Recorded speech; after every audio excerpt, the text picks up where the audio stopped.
우리 옆에 계신 분들, 앞뒤 계신 분들 인사 나누고 말씀 듣겠습니다. 은혜의 강이 넘쳐 흐르기를 바랍니다.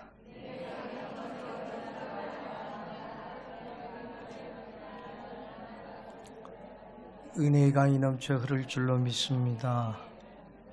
신명기 16장 17절 말씀 우리 같이 읽습니다. 신명기 16장 17절입니다.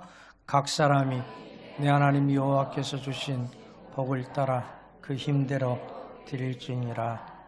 아멘. 미션 매거진에 소개된 추수감사절 유래는 이렇게 기록되어 있습니다. 1620년 9월 29일에 영국의 종파주의자 102명이 메이플라워호를 타고 호리어스 항을 떠나게 됩니다. 2개월 동안 풍랑과 풍토병 그리고 모든 질병 속에서 많은 사람이 죽어가고 1620년 11월 9일 매사추세츠주에 무사하게 도착합니다. 1621년 2월 28일까지 50명 이상이 세상을 떠납니다. 그리고 첫해 농사에서는 아무런 수확을 거두지 못하고 빈손으로 한 해를 보내게 되어집니다. 그렇지만 그 와중에서도 메이플라워를 타고 믿음의 자유를 찾아왔던 청교도들은 금식하면서 하나님의 은혜에 감사했고 앞으로 인도하실 하나님의 은혜를 기억하면서 기대하면서 바라보면서 감사하기 시작했습니다.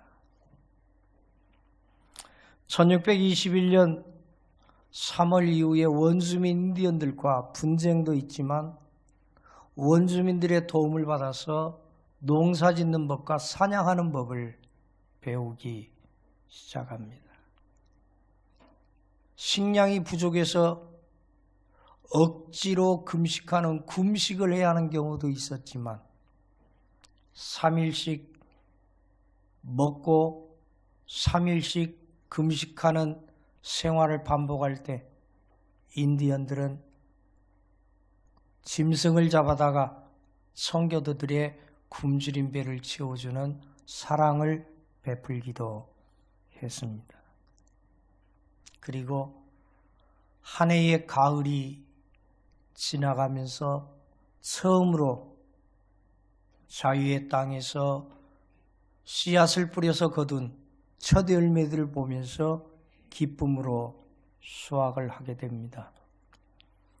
이를 기억하기 위해서 청교도들의 지도자 브래드포드와 인디언의 추장인 마사소이드가 서로 잔치에 초대하고 응하기 시작합니다. 청교도들은 그 자리에서 칠면조를 잡았고 인디언들은 사슴을 사냥해 와서 축제의 한마당을 펼치게 되어집니다. 1621년 마지막 목요일 날 있었던 일을 기억해서 미국에서는 11월 마지막 목요일을 추수감사주일로 지키게 되었고 우리나라에도 그 전통이 이어져 들어와서 일반적으로 11월 셋째 주에 추수감사주일을 지키고 있는 것입니다. 2011년 2월 27일 호산나넷에서 유튜브에 소개한 3분 27초 분량의 추수감사절의 유래라는 영상을 시청하시고 말씀을 이어가도록 하겠습니다.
같이 한번 따라 하십시다. 그럼에도 불구하고 이 영상에서 보셨습니다마는 처음 드리는 추수감사절의 핵심 키워드는 그럼에도 불구하고입니다. 넉넉해서 드린 감사가 아닙니다. 풍성해서 드린 감사가 아닙니다. 절반이 죽어갔습니다. 일주일에 반밖에 먹지 못했습니다. 자기들이 꿈꾸던 그런 행복이 아니었습니다. 그럼에도 불구하고 하나님이 인도하셨고, 그럼에도 불구하고 하나님이 지켜주신 것에 대한 감사와 감격, 그게 첫 번째 추수감사절의 키워드라고 말할 수 있습니다. 신명기 16장 12절은 이렇게 말합니다. 같이 읽습니다. 너는 애굽에서 종되었던 것을 기억하고 이 규례를 지켜 행할지니라. 애굽에서 종되었을 때 씨앗을 뿌립니다. 그리고 토양이 좋고 물이 있으니까 엄청나게 많은 양의 곡식을 거둡니다. 그런다고 본인 거냐? 그건 아닙니다. 왜 그렇죠? 종으로 살았기 때문에 본인의 것이라고 말할 수 없다는 이야기입니다. 그러면 어떻게 합니까? 내가 아무리 수고하고 내가 아무리 노력해도 노예의 신분이라 주인의 배를 부르게 하는 것이지, 나와 관계가 없는 상황에서 감사와 감격이 일어날 수 없었을 것입니다. 하나님은 430년 동안 종노릇하던 이스라엘을 10가지 재앙을 통하여서 애굽에서 해방시키셨습니다. 그리고 광야 40년 동안 이런 모습으로 저런 모습으로 먹이고 채우고 입히시면서 인도하셨습니다. 그리고 가나안 땅에 입성해서 씨앗을 뿌리게 하셨고, 하나님이 1년 만에 곡식을 거두는 기쁨을 주셨습니다. 내가 처음 거둔 곡식을 창고에 집어넣으면서 하나님께 감사했던 절기를 수장절이라고 이야기하고 있습니다. 하나님이 뭘 기억하라는 겁니까? 옛날에 네가 종으로 살던 걸 기억해라. 너가 아무리 수고해도 너에게 수고의 열매가 없던 것을 기억해라. 그러나 이제 모든 것이 너의 것이요, 모든 것이 너를 향한 하나님의 복임을 기억하라. 이야기하시는 것입니다. 어떤 글에 이런 내용이 나옵니다. 요즘 어떻게 사세요? 그렇게 질문하면 4가지 대답이 있다고 그러죠. 첫 번째, 어떻게 사십니까? 하면 여러분들이 대답해 보세요. 어떻게 사세요? 잘라 먹지 말고 그럭저럭 살아요. 그래, 나는 존댓말을 했는데 여러분은 잘라 먹으면 기분 나쁘지요. 요즘 어떻게 사세요? 두 번째입니다. 요즘 어떻게 사세요? 세 번째입니다. 요즘 어떻게 사세요? 참 안 됐습니다. 요즘 어떻게 사십니까? 어때요? 4가지 대답이 보면은요, 그럭저럭 살아요. 마지못해 살아요. 죽지 못해 살아요. 그냥 살아요. 그렇게 대답한단 말이에요. 지난 한 주 여러분 인생 되돌켜보세요. 어떻게 사세요? 어떻게 사시냐니까요. 저기에 해답 없어요. 자, 다시 한번 여쭤볼 테니까 하나님의 은혜로 삽니다. 아시겠지요?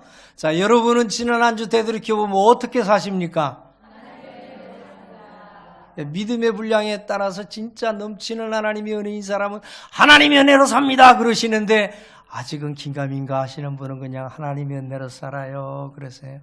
다시 한번 여쭤볼게요. 요즘 여러분은 어떻게 사세요?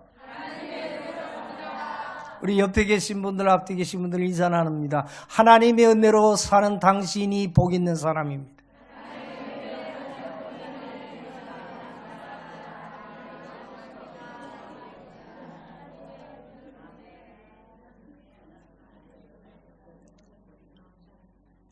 우리가 눈으로 볼 수 있는 현실이 있고요, 영으로 볼 수 있는 영의 세계가 있어요. 근데 현실에서 우리의 삶을 보면 진짜 죽지 못해 사는 거예요. 이영하기 같은 사람이 나타나가지고 그걸 또 본따 가지고 친구의 발리 가족여행을 초대해놓고 돈을 뜯어먹는 나쁜 사람이. 전주에서 또 학교에서 아이가 투신하는 사건이 일어났다고 방송에 나오게 돼요. 최순실 게이트에서 시작하더니 국정원의 특수활동비가 박근혜 전 대통령의 비자금으로 활용됐다는 이야기들이 쏟아져 나오기 시작하고요. 정유라가 진짜 박근혜 전 대통령의 딸인가 아니면 숨겨진 딸이 있는가 다시 재점화되기 시작하고요. 군산의 현대조선이 철수하면서 군산의 경제와 경기는 바닥을 치더니 GM대우까지 철수한다고 난리를 치는 상황에서 주택 대출금리가 5%를 뛰어넘는 악재가 계속 터져 나오고 있습니다. 살 맛이 안 나요. 살 수 있는 상황이 아니에요. 그래서 현실을 보면 죽을 맛이에요. 현실을 보면 그냥 죽지 못해 사는 거예요. 죽으면 지옥 간다니까 어쩔 수 없이 사는 거예요. 그럼에도 불구하고 하나님이 내 안에 계신 사람들은 하나님의 은혜로 하루하루를 감사하면서 살게 되는 줄로 믿습니다. 과거를 되돌이켜보면요, 오늘이 천국이에요. 아니, 우리 세종대왕같이 훌륭하신 분이 언제 브라보콘을 먹어보셨겠어요?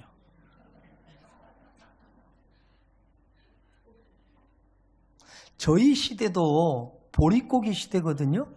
그래 이리 이야기합니다. 야, 진짜 할아버지가 먹을 게 없어서 저는 어린 시절에 누님들 따라다니면서 기차역에 가서 조개탄 주워다가 뗐고 소나무 껍질 벗겨서 죽 써먹고 우리 어머니 전도사님이 성미 주시면 가난한 사람들 다 주다 보니까 먹을 게 없어서 우리 집사님이 양조장 하는데 불쌍하다고 사랑하는 마음으로 술찌꺼기 주셔서 그것 먹고 학교 갔다가 취했다고 뒤지게 선생님한테 막 남의 일이니까 웃지요 지금.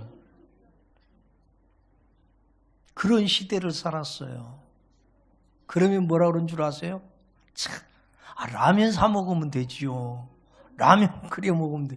그 시대 라면이 어디 있어요? 그 시대 라면 처음 나왔을 때 제 기억에는요. 저희 어머니가 구역 예배를 한 40분 떨어진 데로 드리러 가시는데 영등포에서 사랑하는 딸이 라면 나왔을 때 한 박스를 보냈어요. 구역 식구들을 대접하는데 큰 솥에다가 라면 2개 넣고 팅팅 불려가지고 그래도 그때는 그 라면 국물이 최고였어요. 그렇게 먹던 시대였어요. 근데 지금 생각해 보세요.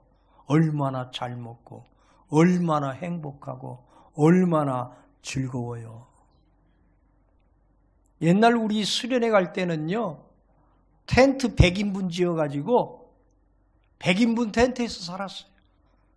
개울물에다가 숯 넣고 모래 넣고 숯 넣고 모래 넣고 해가지고 자체적으로 급수시설을 해결했고 땅 파가지고 나무 두 쪽 얹어서 화장실 설치했고 그렇게 돌아다녔어요. 동네 젊은 아이들이 우리 교회 아이들이 얼마나 이쁘고 멋있습니까?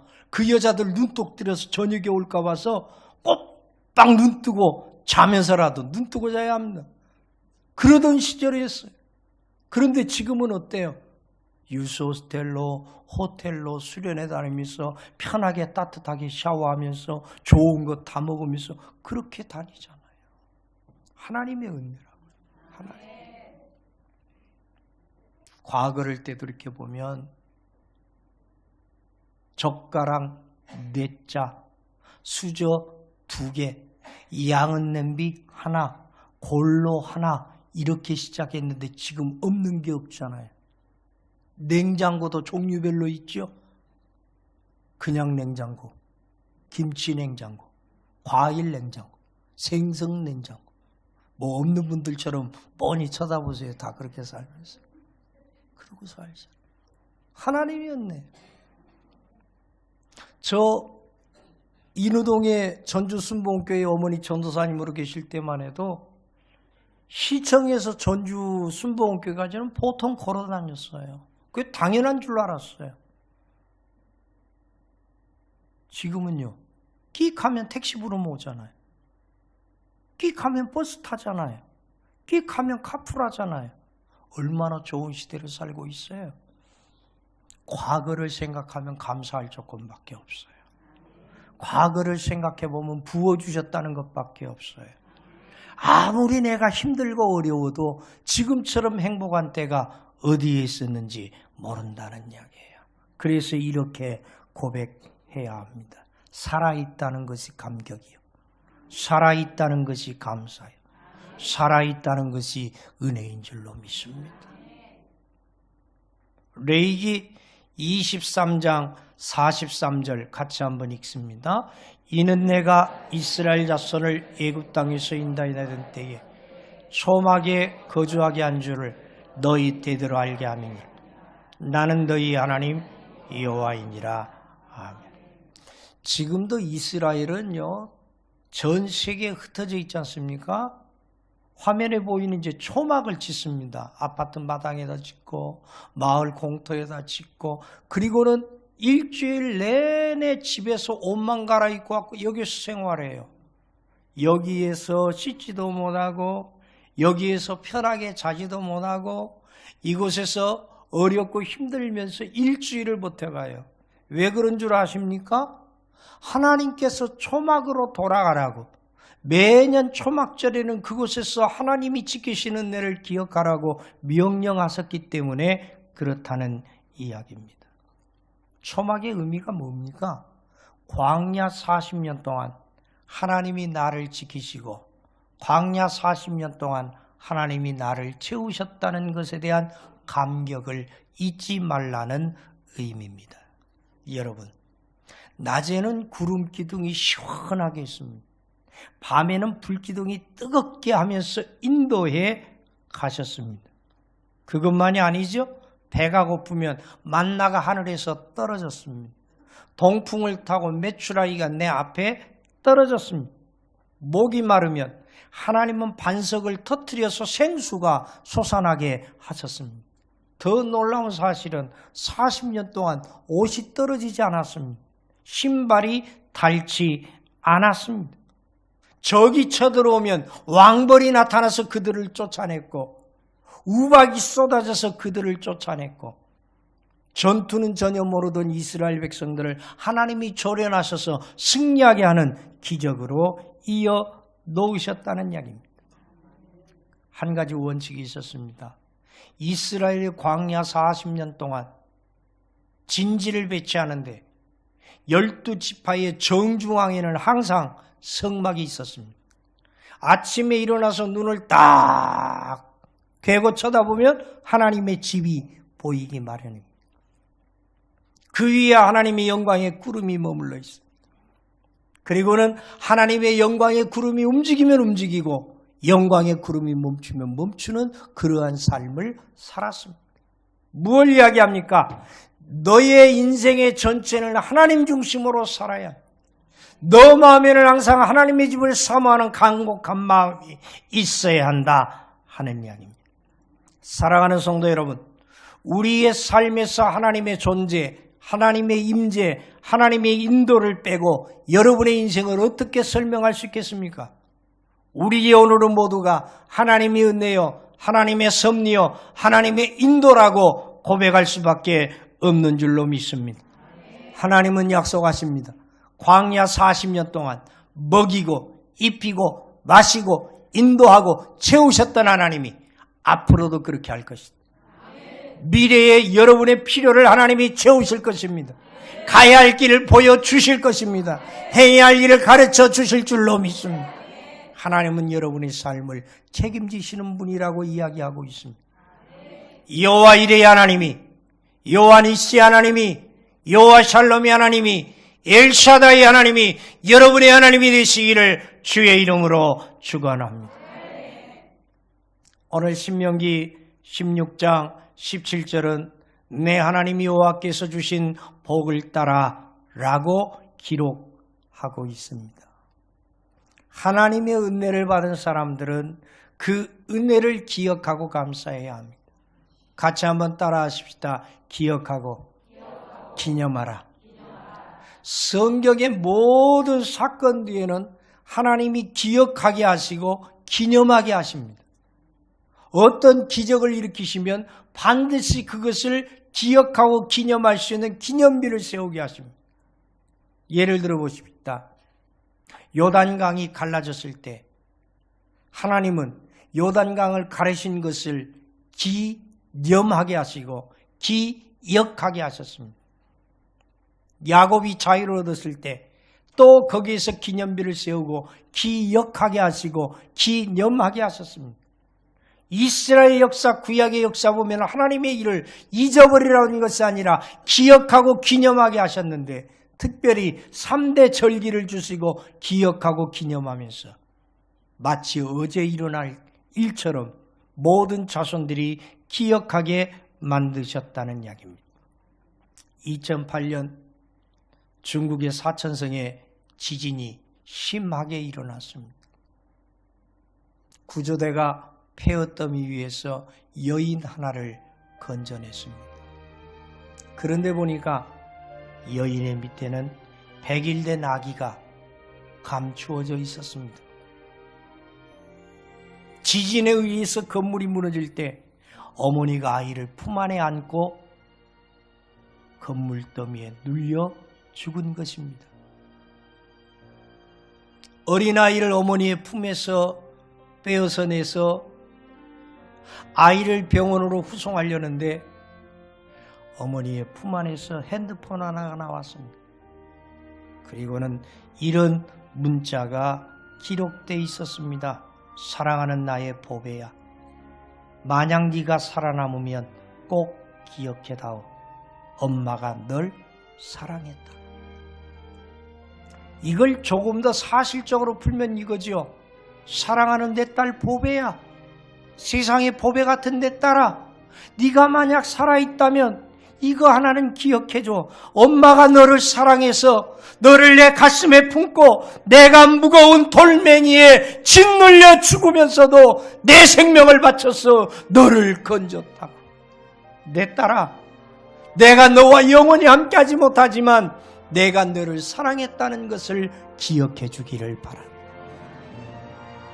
전 세계에 뉴스가 타전되면서 사람들이 그 사랑에 감격해서 울기 시작했습니다. 그리고는 유명한 문구로 남았습니다. 내가 널 사랑했다는 걸 기억해 줘. 사랑하는 성도 여러분, 하나님께서도 이스라엘을 430년 종노릇하던 이집트에서 건지셨습니다. 광야 40년을 책임지셨습니다. 가나안 땅의 기쁨을 허락하셨습니다. 그러면서 40년 동안 10번이나 하나님을 부인하고 배반하고 열받게 한 그들을 향하여 뭐라고 말합니까? 내가 너를 사랑한다는 걸 기억해 줬으면 좋겠다. 젖먹이 엄마는 친구들을 만나면 친구들과 대화를 나누느라고 젖주는 시간을 잃어버릴 때 있지, 나는 잃어버리지 않아. 나는 졸지도, 나는 자지도, 나는 눈을 깜빡거리지도 않고 너의 생명을 지켜보고 있어. 너 생명은 내 손 안에 있어. 내 손 안에 싸게에 내 생명이 있어서 누구도 너를 건드릴 수 없어. 그리고는 세월이 흘렀어. 십자가에서 사랑하는 아들 예수 그리스도를 희생시키시면서 이렇게 말씀하십니다. 하나님이 세상을 이처럼 사랑하시고 독생자를 주셨습니다. 하나님의 사랑은 말로 표현된 사랑이 아닙니다. 하나밖에 없는 아들 예수 그리스도, 그의 생명을 여러분을 위해서, 아니 당신을 위해서 십자가에서 희생시킨 아름다운 사랑의 표현. 그 사랑을 기억해 달라고, 그 사랑을 기념해 달라고 주께서는 우리에게 이야기하고 있습니다. 그렇기 때문에 죄의 종로를 타던 여러분과 제가 죄에서 자유를 얻게 된 줄로 믿습니다. 마귀의 종에서 하나님의 종으로 바뀐 줄로 믿습니다. 저주의 자녀에서 하나님의 축복의 자녀로 바뀌게 된 줄로 믿습니다. 이제는 떳떳하게 하나님의 자녀입니다. 하늘나라의 기업을 물을 사람들입니다. 예수 그리스도의 피가 여러분 가슴에서 흐르고 있습니다. 예수 그리스도의 심장이 내 심장 소리와 함께 쿵쾅거리고 뛰고 있기 때문에 바울이 이렇게 말합니다. 먹어도 주를 위하여, 마셔도 주를 위하여, 살아도 주를 위하여, 죽어도 주를 위하여. 오늘 이 은혜 기억하며 살아가야 할 것입니다.